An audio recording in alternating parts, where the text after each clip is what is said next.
Let's Talk in English, kursi radiofonik I gjuhës angleze. Let's talk in English. Të flasim anglisht çdo ditë duke ndjekur programin Let's Talk in English në orën 14 në Radio Emanuel. Thanks for taking the time to learn English here with us. I know learning a new language can be hard work, but we believe in you. Situata plot humor, argëtim dhe informacion vinë në familjet tuaja përmes programit Let's Talk in English. Mësojmë rreth teknologjisë, artit, kulturës dhe fushave të ndryshme të jetës, duke ndjekur këtë kurs radiofonik të gjuhës angleze. Let's talk in English. 10 minutes every day. That's the way. Let's talk in English. Rikthehemi në studio me njërin pas hapësirës së parë muzikore që startonte programin në ditën e sotme dhe në këto momente është bashkuar në programin Muzik Plus për zhvilluar një bisedë shumë të veçantë pastori Edi Morava, pastori i Kishës, Kisha 180 gradë. Përshëndetje, kënaqësi të jemi bashkë sot. Përshëndetje, Kela, kënaqësi për mua edhe pse rikthyer tek Radio Emanuel mbas kaq shumë vitesh. Ere fundi ndoshta ka qenë tek në vitet 2012-2013. Unë ende nuk kam qenë në radio në atë kohë. Ti akoma ende nuk kishe filluar. Kështu që është kënaqësi të jem me ju edhe të rikthehem përsëri në Radio Emanuel edhe të flasim bashkë. Më vjen mirë që rikthehesh, kjo për shkak edhe të angazhimeve tuaja, duke qenë se dhe jetoni në Tiranë dhe ndonjëherë bëhet pak sa e vështirë të qeni pjesë e një programi live, edhe sidomos nga Tirana këtu në Korçë, por të falenderoj që gjetë kohën për qenë pjesë e programit, për të folur më tepër në lidhje me shërbesat, por sot unë e përmenda më herët do të ndalemi gjatë tek kampi 180 gradë që ju zhvilloni për të rinj dhe adoleshentët. Por përpara se të fokusohemi tek ky kamp, për gjithë ata që janë duke na ndjekur, që ndoshta nuk të njohin nga afër, mund të ndash pak më tepër në lidhje me rrugtimin tënd në shërbes, se si ka ndikuar Zoti në jetën tënde për të çuar shërbesën deri aty ku ju e keni momentalisht. Un kam fillimisht kam pranuar Jezusin ose kam besuar te Jezusi në vitin 95. Dhe në 97-ën kur ka qenë rëmuj në Shqipëri dhe gjithë misionarët duheshin të largoheshin, pastori im tha tani ka ardhur koha të marrësh kishën në dorë, ta drejtosh kishën, dhe kam qenë unë dhe 3 çuna të tjerë, Aurel Duro, Iliri Sara, Elton Dingloshi, që kemi marrë kishën në dorë, dhe këtu ka filluar rrugëtimi im në lidhje me shërbesën. Nuk dinim shumë gjëra, shumë pak gjëra dinim rreth Biblës, po me thjeshtësi zemre edhe me besim patjetër, me dashuri për njerëzit, e kemi marrë përsipër kishën, kemi filluar dhe Zoti na ka bekuar në atë kohë, edhe pse ishte rëmuj dhe kishte vështirësi dhe ndonjëherë jeta mund të ishte goxha në rrezik. Ja kemi dalë, edhe jo vetëm që kemi, si thua, mbjetuar si kish, po dhe jemi rit në atë kohë. Dhe për mua, si thua, ende e kujtoj atë kohë ka qenë si një shkollë nga Zoti për të mësuar shumë gjëra në lidhje me shërbesën, lidhje me njerëzit, lidhje me Perëndi, miqësi, marrëdhënie me të. Kështu që udhëtimi im ka filluar aty, pastaj ka ndodhur një bashkim me të rinë me emision, edhe me Mike Brown për të filluar kishën Ujë Gjallë, dhe në 2013, pasi edhe kam bërë dhe një shkollë biblike në Durrës, aty kam marrë shërbesën e kishës Ujë Gjallë, që nga 2003, nga 2003 dhe në 2014 kam qenë duke shërbyer te kisha Ujë Gjallë, dhe sot lavdi Zotit kemi 3 çuna që janë duke vazhduar me kishën, ta drejtojnë atë dhe janë duke bërë një punë të jashtëzakonshme, të shkëlqyer, që edhe kënaqes, sepse frika më e madhe që ti ke kur ti ikën është do vazhdoj apo do mbyllet, do në kisha këtë lloj frike, për shkak të sfidave që mund të hasnin gjatë rrugës, sfida me njerëzit, sfidat financiare gjithashtu, ka qenë vështirë, por ja kanë dalë, edhe kjo më gëzon. Se janë pjesë e gëzimit të tyre, janë pjesë e asaj që është duke ndodhur këtu në Korçë. Në të njëjtën kohë ne në 2017 kemi filluar, po jap një vit të përgjithshme të atyre që ka ndodhur. Kemi filluar kishën në Tiranë, kishën 180 gradë. Po para se të fillonim në kishën, në 2009 kemi filluar kampin e të rinjve. Pra ka qenë kampi së pari. I pari ka qenë kampi, në 2009. Ne kemi qenë ende këtu në Korçë kur e kemi filluar kampin.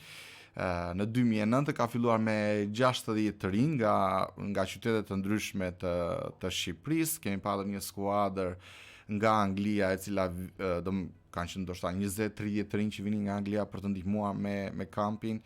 Fillimet kanë qenë jashtëzakonisht. Eksperiencën e tyre patjetër. Po, ka qenë jashtëzakonisht shumë të bekuara ato kohë. Dhe në 2017 pra fillova kishën me të njëjtin emër 180 gradë, që do ta shpjegoj edhe më vonë cili është kuptimi dhe cila është ideja e emrit të kishës dhe të kampit. Si do ta përshkruaja unë të gjithë shërbesën, kam qenë duke e menduar, do thosha 3 fjalë si do ta përshkruaja dhe deri ku kam arritur, dhe patjetër që jam duke besuar që Zoti ka akoma dhe më tepër, se jo gjithmonë ti je i kënaqur me atë që ti sheh. Patjetër do doja më shumë. Do doja më shumë të rinj, edhe në këtë kohë që ne shohim që shumë të rinj largohen nga Shqipëria, do doja më shumë të rinj të qëndrojnë në Shqipëri, më shumë të rinj të shërbej kombit Shqipërisë. Dhe do të tregoj një histori shumë të veçantë këtu. Para shumë vitesh kam takuar rastësisht aktorin e njohur Kadri Roshin. I kam dhënë dorën, më mbajti dorën dhe më tha vetëm një fjalë. Bir, duaje kombin. Duaje kombin. Dhe ajo fjalë më ka ngelur gjithë këto vite në zemër. Dhe i kam thënë Zotit, do të shërbej me gjithë zemrën time, dhe dua të shoh ëndra ime të shoh më shumë të rinj. Ndaj dhe ky ka qenë dhe qëllimi i kamit, të shoh më shumë të rinj që të kthehen tek Zoti, të vinë tek Zoti, po jo vetëm kaq që të vinë tek Zoti, po dhe të shërbejnë atij me gjithë zemrën, edhe të qëndrojnë dhe të shërbejnë Perëndis në çdo gjë me gjithë zemër. Kjo ka qenë pak a shumë historia, po 3 fjalë të cilën unë do doja të përshkruaja gjithë shërbesën dhe deri ku jam gëzimi i jashtëzakonshëm. Është gëzimi i jashtëzakonshëm që të shohësh njerëz të ndryshojnë.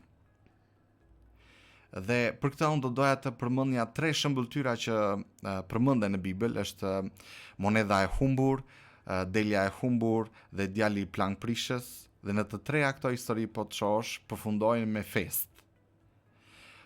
Kjo grua e cila kthen gjithë shtëpinë përmbys dhe gjen monedhën dhe në fund gëzohet dhe thret shoqet e saj. Bariu i cili le 99 dhe shkon të kërkoj delen e humbur, e gjen delen e humbur, kthehet dhe thuhet që ka një fest. Dhe me djalin plangprishës, kur ai kthehet në shtëpi dhe jati e pret, jati urdhron një festë të bëhet festa më e madhe. Po në të 3 këto shëmbëltyra shprehin zemrën që Perëndia ka për të humburit. Për ata që nuk e njohin atë. Dhe ky është gëzim. Kur ti shikon një njeri që si ka qenë dhe si ka ndryshuar, është e jashtëzakonshme. Unë për këtë mund t'ju përmend një histori që e kemi këto kohë të fundit të një buri, që tani mund të jetë diku të rreth 60 e ca vjeç. Po jeta e tij mund të përshkruaj kumar, alkool, domethënë abuzues, i përfundoi në burg për disa vite, la familje, grua me fëmijët. Shumë e vështirë jeta e tij, jeta e familjes, veçanërisht për gruan dhe fëmijët e tij. Derisa gruaja e tij filloi të vinte në kishë, por ai jo. Derisa një ditë, si thua, ai pati një takim me Perëndin. Një takim që ja ndryshoi jetën plotësisht. Të nesme kur ai u zgjua, hoqi dorë nga alkooli, kumari, krejtësisht njeri tjetër. Dhe ky është gëzimi i madh kur ti shikon që jo vetëm jeta e tij të restaurohet, por jeta e gjithë familjes së tij e restauruar. Imagjinoni shqetësimin, ankthin, E frikën. sa shumë familje ka në të njëjtën gjendje në ditët e sotme. Po. Dhe ky është gëzimi i madh, pra të shkosh në familje që të restaurohet. Tani janë bashk, ti i rit gjonat e thot ku kam qenë përpara, pse s'kam dyshuar përpara. E shikoj jetën me Zotin, jetën me ju, jetën me kishën, nuk mund të ri dot, jam te i mase i gëzuar. Edhe ky është gëzimi i madh për mua, gëzimi i madh për gjithë kishën, për gjithë njerëzit e kishës, po edhe mbi të gjitha gëzim shumë i madh për Perëndin. Vërtet. Të shohësh një njeri që ka humbur, dhe ashtu si thot babai për djalin e tij, djalin plankprishës që e konsiderohet vdekur, por ai është i gjallë. Dhe i thot djalit madh, ishte i humbur, ishte i vdekur, por ai është i gjallë, le të festojmë bashkë. Dhe kjo është nga fjalë që do ta përshkruaj gjithë udhëtimin tim, domethënë gëzimi i jashtëzakonshëm. Fjala tjetër është vështirësi. Ka vështirësi, shumë vështirësi, por që ja vlen. Jezusi kur u tha dishepujve më ndiqni, një ndër fjalët që ai u tha dhe përshkroi ishte secili të marrë kryqin e vet, që do të thotë ka vështirësi. Dhe në gjithë udhëtimin tim në shërbes, vështirësi nga më të ndryshmet, vështirësi me njerëzit, vështirësi me marrëdhëniet, me njerëz të cilën ti ke investuar shumë, por që në fund fare nuk të zgjedhin ty, largohen për x arsye, ndoshta financiare, ndoshta emigrimi, ndoshta nuk bien dakord, po që janë vështirësi financiare, sfida, por mbi të gjitha një gjë që mua më ka inkurajuar, Pietri thot ta konsideroni një gëzim shumë të madh kur jeni përballë vështirësive. Pse? Sepse besimi juaj do të përsoset, do të bëhet më i fortë. Edhe ja vlen që të kalosh përmes këtyre vështirësive, edhe pse të vështira në fund ti shikon shpërblimin e Perëndis. Shpërblimin e Perëndis për veten tënde, po ti sheh edhe shpërblimin për ata njerëz që ndoshta kanë ndërprerë udhëtimin me ty, po kur i shikon, domethënë që rriten, që ecin me Zotin, që përdoren nga Perëndia, prapë është gëzim, sepse mbi të gjitha puna është e Zotit dhe puna nuk është e jona. Edhe kjo është një tjetër kënaqësi që t'jep vështirësi, po që ja vlen. Një fjalë tjetër që unë do ta përshkruaja të gjithë shërbesën time është privilegj. Është privilegj të shërbesh Perëndis. Edhe pse ka vështirësi, por është privilegj. Është privilegj sepse e para Perëndia të çon aty ku ai dëshiron. Pra Perëndia të fton. Thot eja dhe do të çojë në vende ku ti nuk e qenë më parë. Dhe kur them në vende ku ti nuk e qenë më parë, nuk po them vetëm vende fizike, po edhe vende shpirtërore. Në qoftë se ti ke qenë dikur i thyer, në ankth, depresion, ndoshta i sëmur, me shqetësim, po Perëndia të merr të çon në një vend ku ti ke paqe, ku ti ke gëzim, ku ti ke harmoni, ku ti ke siguri, të çon në vende pra që ti nuk e qenë më parë. As nuk mund ta imagjinosh. As nuk mund ta imagjinosh në një siguri të tillë që ti s'e ke ndjerë, s'e ke përjetuar më përpara. Jo siguri që ti e bota, jo paqen që ti e bota. Jo paqen që ti japin gjërat materiale, ti mund të kesh një lloj sigurie apo paqe që i merr nga gjërat materiale o benefite që ti mund të kesh, por i ke për një kohë dhe pastaj për çudi në një situatë, në një ditë i gjendesh prapë në një vështirësi akoma më të madhe. Dhe natyra jonë njerëzore është e prirur që edhe kur duam një gjë materiale në momentin që e marrim, sikurse fëmijët e vegjël, nuk është se na gëzon aq shumë, nuk është se e vlerësojmë aq shumë. Por kërkojmë gjëra të tjera. E vërtet, po kur Perëndia ti jep paqe dhe ta jep sigurinë, është një paqe dhe një siguri që nuk lëkundet. Edhe nëse ti je në vështirësi, edhe nëse ti je në mungesë, nuk ke mjaftueshëm, prapë ke atë paqen që të mban të fortë. Edhe ke atë paqen që prapë ta gëzon zemrën. Në vërtet. Kështu që është privilegj të shërbesh Perëndis sepse ai të fton në këto vende. Tjetër, është privilegj sepse Perëndia të bën që ti të përjetosh besnikërinë e tij. Nuk ka gjë më të jashtëzakonshme se sa të përjetosh besnikërinë e Perëndis. përmes situatave të ndryshme kur ti kalon dhe je në një pikë të tillë ku thua, s'po ja dal dot tani. Dhe befas Perëndia, si thua, në mënyrë figurative po them, që shfaqet ndërhyn dhe e ndryshon plotësisht situatën dhe po tregon besnikërinë e tij, të jep mesazhin që jam këtu, nuk je vetëm. Edhe fjala ime është e vërtetë, premtimet e mia janë të vërteta. Edhe do t'i përmbush ato ndaj teje dhe nuk ka të bëjë me faktin se sa i mirë je ti, se sa besnik je ti, ka të bëjë me të vërtetën se ai është besnik, se ai është i vërtet. Dhe ai qëndron besnik fjalës së tij. Kur ai premton, çfarëdo që të bësh ti, ai do të jetë besnik. Edhe nëse ti dorëzohesh, edhe nëse ti thyesh, edhe nëse ti përjeton zhgënjim, Perëndia do të mbetet besnik me ty. Pse? Sepse është natyrën e tij. Të falenderoj Edi që e solle në këtë këndvështrim, në një farë mënyrë duke na prezantuar me rrugtimin tënd deri më tani duke shërbyer Perëndis, por nga ana tjetër besoj që gjithsecili prej atyre që na ka dëgjuar në këtë moment ka bërë dhe një analizë me veten, duke parë gjitha këto aspekte që ti sapo prezantove në marrëdhënien personale që ne kemi me Perëndinë dhe për mënyrën se si i shërbejmë atij. Më trego pak më tepër në lidhje me shërbesat që kisha juaj ka, ndoshta për fëmijët, për të rinjt.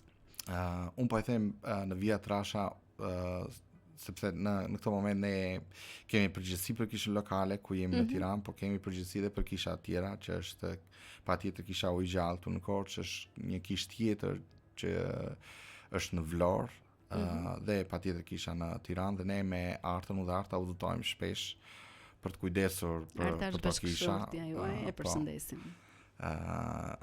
Kështu që do të thënë shërbesa janë do të karakterizohen nga udhëtime të shpeshta për të kujdesur për besimtarët dhe patjetër në këto kisha do të kemi shërbesën e studimit biblik, shërbesën e lutjes, ungjillizime deri diku, dhe patjetër organizojmë kampin e të rinjve në Verë, që është kampi i adoleshentëve, që organizohet edhe me kisha të tjera, jo vetëm me kishën tonë, po edhe me kisha të tjera të ndryshme në Shqipëri. Kemi nisur një konferencë rinore që është mbi ata që janë 18 vjeç, 18 deri 30 vjeç. Gjithë qëllimi është për t'i inkurajuar të rinjt që të mendojnë, jo vetëm anën shpirtërore, që të rriten në Zotin, e të forcohen, por jemi duke menduar dhe si mund të krijojnë biznese, të marrin iniciativa vetë dhe të krijojnë biznese në jetën e tyre. Dhe për këtë ne ftojmë dhe biznesmen të krishterë dhe jo të krishterë. Herën e fundit ne kemi ftuar vetëm të krishterë për të ndarë me të rinjt, dhe ka qenë jashtëzakonisht shumë mirë. Këta e zhvillojmë nga nëntori zakonisht. Kështu, këto janë shërbesat. Patjetër kampi që do të flasim, domethënë dhe për kampin e adoleshentëve. Dhe për të folur edhe për zbuluar më tepër detaje nga kampi 180 gradë, rikthehemi së bashku në studio vetëm pas pak, mbasi të kemi ndjekur një hapësirë muzikore, vjen kënga Zot më ka marrë malli, sjell nga Gloria Nure.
Zot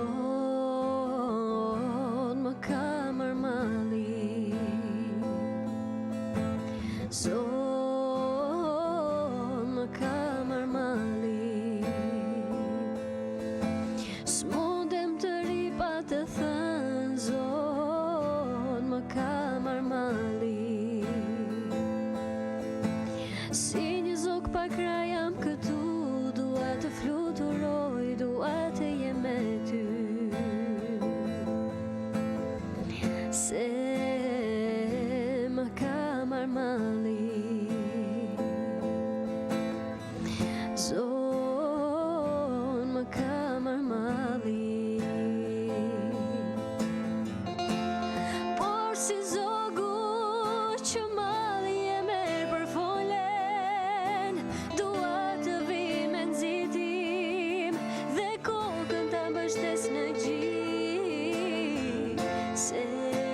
më ka marrë malli.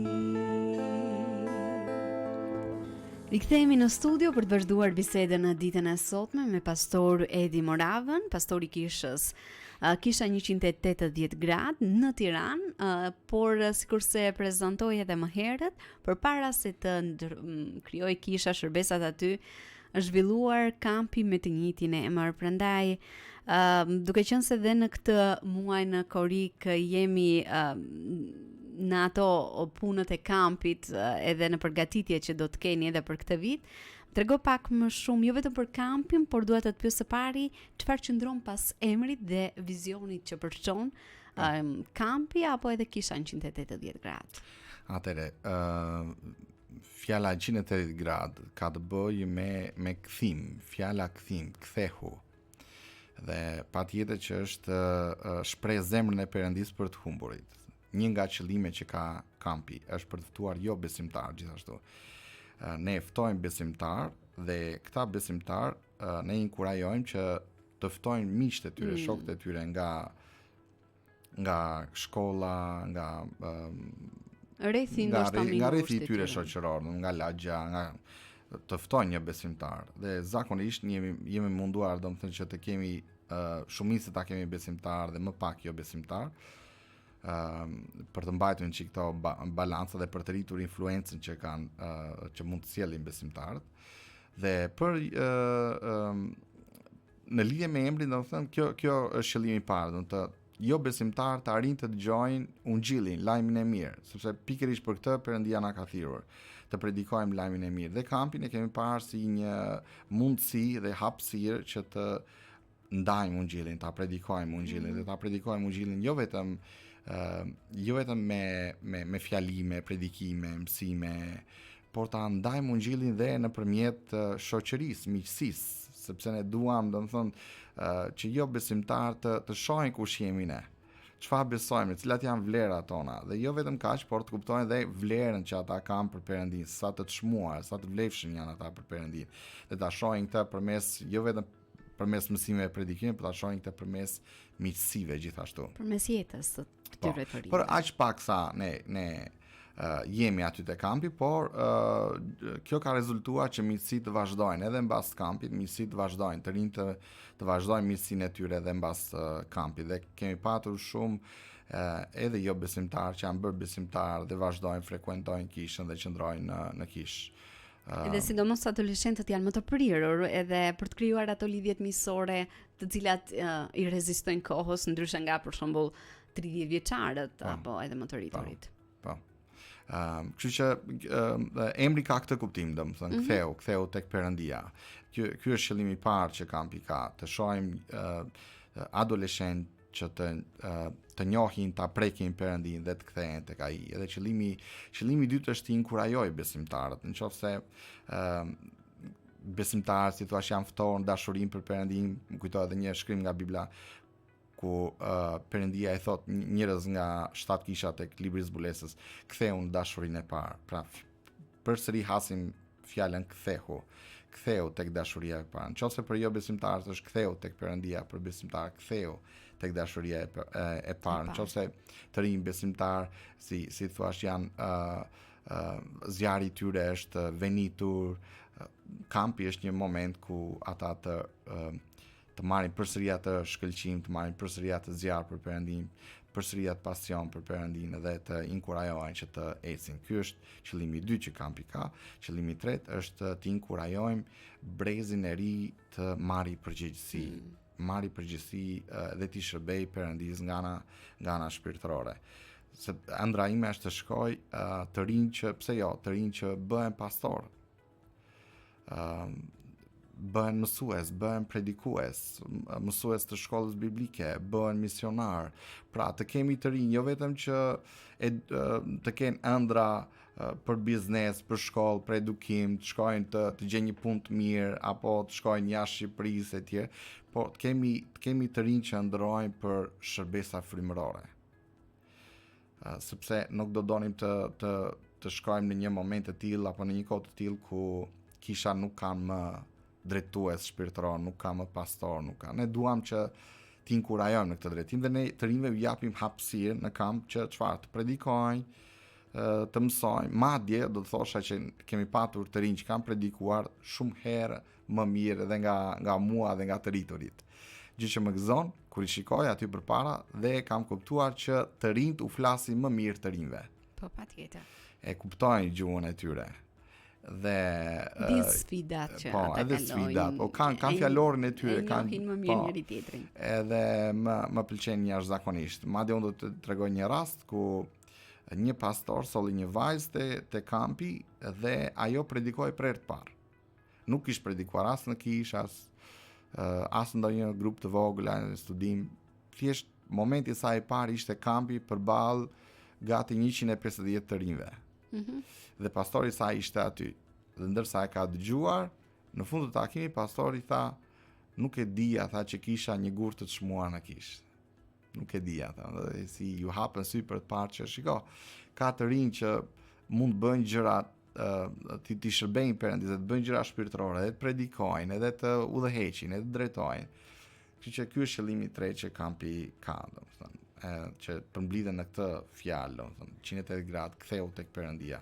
Ktheu tek Perëndia, gjej domethënë beso tek Krishti, ktheu në zjarrin e parë, pasionin e parë, dashurinë e parë, edhe fuqizohu. Kur do të nis kampi për këtë vit? Çfarë do të ketë? Ndoshta çfarë mund të presin të rinj që do të marrin pjesë në këtë kamp? Atëherë kampi fillon datën 29 korrik dhe mbaron datën 2 gusht, që fillon ditën e martë dhe mbaron ditën e shtunë. Jemi tek qendra Nehemia në Pogradec. Çfarë mund presin të rinjt aty është, domethënë ne kemi një program të pasur, ku ka lojra, aktivitete sportive, dhe interesante e kësaj është që kampi ndahet në skuadra të ndryshme, ku janë rival, garojnë me njëri tjetrin dhe në fund fare skuadra që fiton, domethënë të gjithë marrin dhuratë për gjithë të garë sportive që ata kanë me njëri tjetrin. Patjetër miqësi, kemi adhurim fantastik, me këngë nga më të fundit që ne i përgatitim për të rinj gjithashtu. Kemi predikime, mësime të bekuara, të jashtëzakonshme nga pastor, po edhe nga të rinj, që do të përfshihen. Miqësi, patjetër, miqësi me njëri tjetrin, kohë të bollshme për të qëndruar me njëri tjetrin, miqësuar, liçeni është afër, të rinjt nën shoqërimin e drejtuesve të tyre, ata shkojnë tek liçeni, kalojnë një kohë të bollshme aty, domethënë ja 3-4 orë që shkojnë tek liçeni. Dhe ka të ndryshme, aktivitete të ndryshme, ka varet dhe sipas kishave, domethënë ka një kishë që shkojnë dhe në fshatin në Volorek. Janë kisha të ndryshme të cilat sjellin të rinë në këtë kamp apo si? Është në aspektin e organizimit. Janë kisha të ndryshme nga rrethet të ndryshme të Shqipërisë. Erën e fundit ne kemi patur gati 15 kisha të ndryshme nga qytetet e Shqipërisë dhe gati 100-110 të rinj që kanë ardhur te kampi. Po. Në fakt kampi dikur ka qenë i miksuar me moshën dhe ne gati arritëm gati te 200 të rinj që u përfshin, po pastaj ne i ndam, kemi ndar këtë. Është më i lehtë, besoj. Po e kemi ndar sipas moshave sepse nuk kishim limit në moshë, kështu që e kemi ndarë, domethënë, dhe kemi bërë nga mosha 13 deri në 17 vjeç, që është kampi në Korrik. Ata që janë mbi 18, pastaj kemi kaluar tek konferenca rinore, sepse edhe interesa dhe nevojat janë të ndryshme. Janë të ndryshme, patjetër. Kampi padyshim kërkon një përgatitje të madhe nga ana e organizimit, ashtu edhe patjetër në gjithçka që do të përcjellni në aspektin shpirtëror përmes mesazheve të ndryshme dhe jo vetëm, por si mund të përgatiten të rinjt për të ardhur, pse jo me zemër të hapur, edhe për të përjetuar një transformim të vërtet në këtë periudhë. Të jenë gati të miqësohen e pare punës.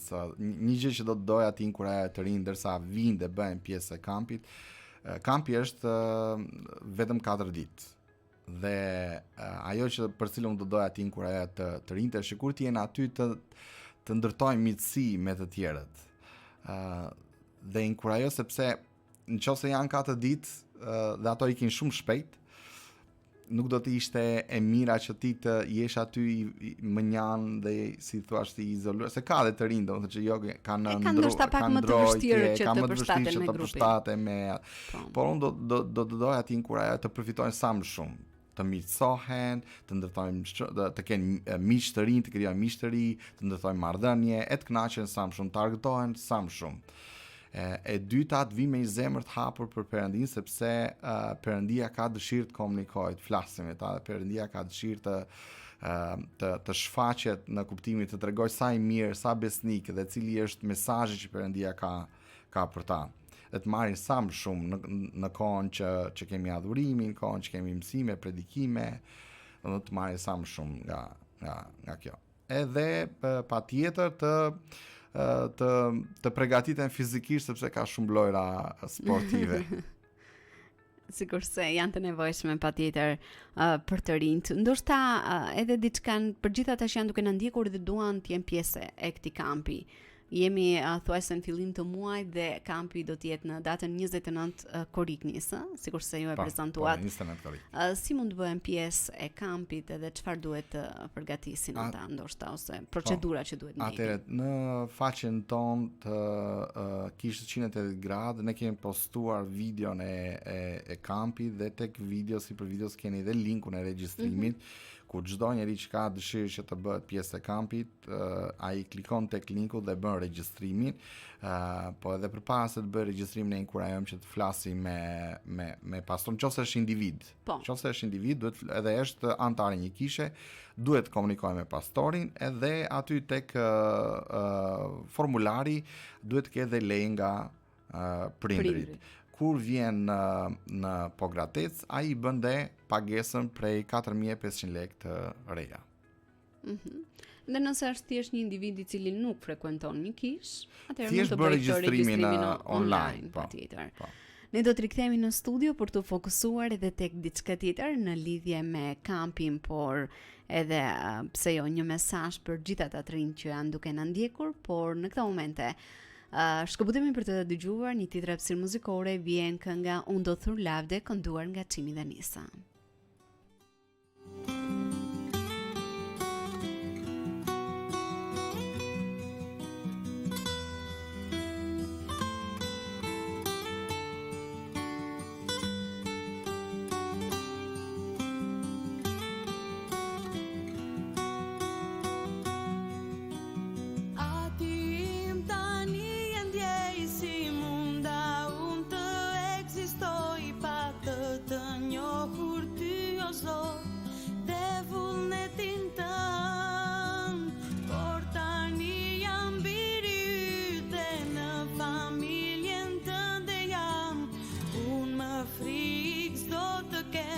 Se atim ti je pranë meje, unë do të thur lavde, unë do të thur lavde, unë do të thur lavde në përjetësi, unë do të thur lavde, unë do të thur lavde, unë do të thur lavde në përjetësi.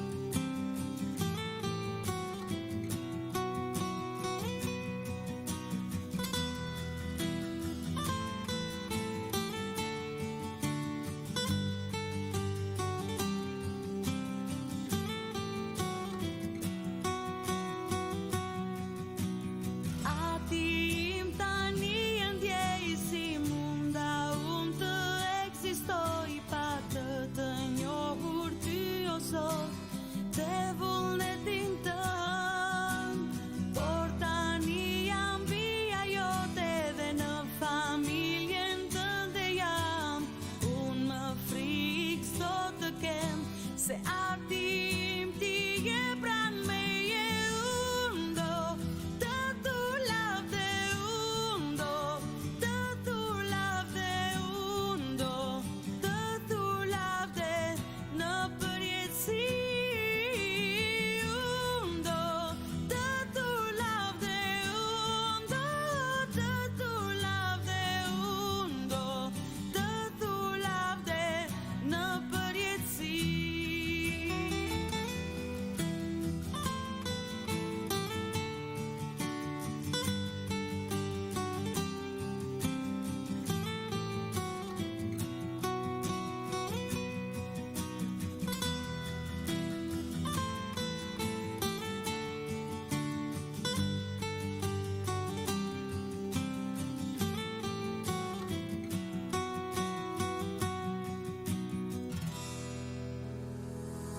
Rikthehemi në studio dhe në këto momente dua ta pyes Edi në lidhje me ndoshta një dëshmi apo edhe një histori që ti personalisht ke përjetuar për gjatë këtyre viteve në kampet e mëparshme, që patjetër të ka prekur zemrën, por nga ana tjetër diçka që tregon fuqinë që kanë këto ditë për të ndryshuar jetën, fuqinë e Perëndis, dorën e tij tek ta të rinj. Patjetër, ka në tërë këto vite ka kaq shumë dëshmi, po do të zgjedh disa prej tyre, ndoshta dy prej tyre.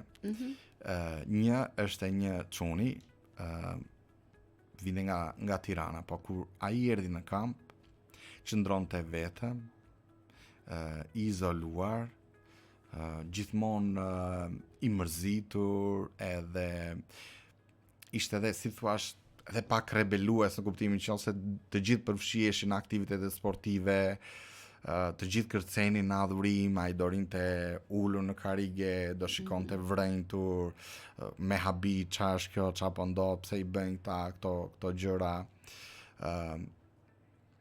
Dhe duke që ishte dhe një nga ata të rinj shumë, të mos spekuloj këtu, po më duke që ishte i bullizuar, ndoshta nga shoqëria, dhe në fund të kampit, unë nuk e di, po, dhe i vendosa vetes një gjë, se të gjithë po diskutonin, domethënë që çfarë mund ta bëjmë, çfarë mund të bëjmë me të, domethënë si mund ta inkurajojmë. Dhe u vendosa çdo ditë do t'i them, nëse ishte mëngjes, edhe do e përqafoja. Edhe sa herë do e takoja, do e përshëndesja, do e përqafoja, do e përqafoja. Po, gjithmonë çdo ditë. Kaq, vetëm kaq gjë të vogël. Dhe në mbrëmjen e fundit ai ishte krejtësisht tjetër njeri. Ne kemi regjistruar dhe kështu video, dhe në video e kam parë se sa kishte ndryshuar. Kërcente, hidhej, hapte krahët, i qeshur, dhe para se të ikte, të largohej, tha dua të përqafoj. Gjatë gjithë ditëve ndërsa unë isha duke e përqafuar, ai nuk ikte ditën e fundit pa më përqafuar. Kaq shumë e fuqishme është ndikimi i kampit, po mbi të gjitha ndikimi që Perëndia sjell në atë vend. Një rast tjetër që do t'i tregoj është një rast mrekullie, nëse më lejohet. Një vajzë e cila ajo vuante nga shtylla kurizore, kishte një përkulje të shtyllës kurizore në fund, dhe kishte rreth 7 vjet që vuante, dhe mbante një brez të lidhur. Dhe natën e fundit ne domethënë bëm adhurimin dhe pastaj inkurajuam të rinj që të luteshin për njëri tjetrin. Dhe kishte shumë nga të rinjtë që ishin prekur nga Perëndia, ishin shëruar dhe tregonin dëshmi. Dhe kjo ishte, si thua, po filloi të lutej në karige aty ku ishte në qoshe, diku nga qoshe. Kështu po lutej Zot, dua edhe unë të njëjtin gjë të më prekësh. Dhe një vajzë tjetër shkëputet dhe shkon të lutet për të. Dhe bën një lutje të thjeshtë tek ajo. Dhe pastaj mbas lutjes ajo vuri re që diçka kishte ndodhur në shtyllën e saj kurizore, që ajo përkulje e shtyllës kurizore ishte drejtuar. Dhe hoqi brezin, cilën ajo e mban 7 vjet që e mbante brezin, e hoqi brezin e saj për të kontrolluar nëse kishte atë përkulje ose jo atë thyrje, dhe nuk e kishte më atë thyrje përkulje. Wow. Dhe ishte e jashtëzakonshme. Një nga mrekullitë që mua më ka bërë shumë përshtypje, më ka prek, por mbi të gjitha më ka prek kjo që nuk isha unë ai apo një pastor që shkoi dhe u lut, por ishte një tjetër i ri, një vajzë tjetër që shkoi, dhe kjo është kënaqësia më e madhe kur ti i shikon të rinj që e duan Zotin, po dhe ecin me Zotin, veprojnë, marrin iniciativë, marrin guxim, marrin guxim që të luten. Po, dhe të marrin guxim që të luten për njëri tjetrin, domethënë se do dhe guxima ajo, domethënë ajo pjesë. Edhe që kur ti i shikon të rinjt janë gjithmonë pak sa më të ndrojtë, po kur i shikon që marrin guxim dhe besojnë tek Perëndia, është e jashtëzakonshme. Dhe ti vetëm thjeshtëria aty dhe e shikon të gjithën që ndodh. Në hyrjet intervistës, një gëzim i madh mbi të gjitha. Duke qenë se pak nga pak po mbrim në fund të bisedës sonë në studio për ta mbyllur, Ne gjithë jemi koshient ku në një botë që shpesh mund të jetë shumë e zhurmshme dhe e mbushur me plot pasiguri, cili do të ishte mesazhi që ke kryesisht për të rinj, duke qenë se u fokusuam tek ta, të cilët ndoshta momentalisht janë duke kërkuar drejtim, një identitet edhe një lidhje më të fortë me Perëndin. Unë do thosha këtë që shiko, ti si i ri, jeta jote nuk është pa qëllim. Nuk je rastësisht aty ku ti je. Nuk je pa një lloj identiteti. Por ka një krijues që është Perëndia, i cili të ka krijuar së pari. I cili të jep identitetin tënd të vërtet. Sepse identiteti yt i vërtet nuk të vjen nga ajo që ti bën, nga profesioni që ti mund të kesh apo mund të ndërosh. Identiteti yt nuk vjen nga shoqëria jote, si të thrasin ata, çfarë emri të vendosin. Nuk të vjen identiteti yt, nuk bazohet dhe nuk të vjen nga njerëzit që ndoshta të bullizojnë. Por identiteti yt dhe vlera jote të vjen nga Perëndia.